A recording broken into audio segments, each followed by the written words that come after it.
না, ফালতামিসু feel আশরিল আওয়াখিরি feel মিনাল ভিতরি, রমজানের শেষ দশকের বেজর রাতগুলোকে কদর হিসেবে তালাশ করো।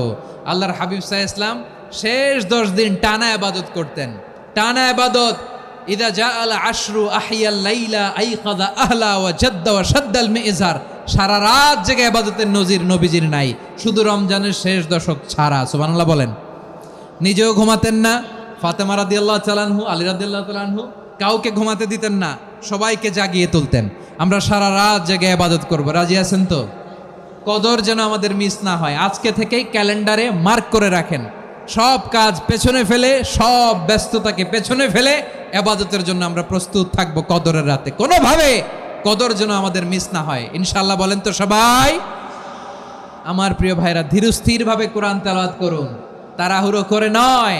আনাস রাদিয়াল্লাহু তাআলা আনহু বলতেন, রুব্বা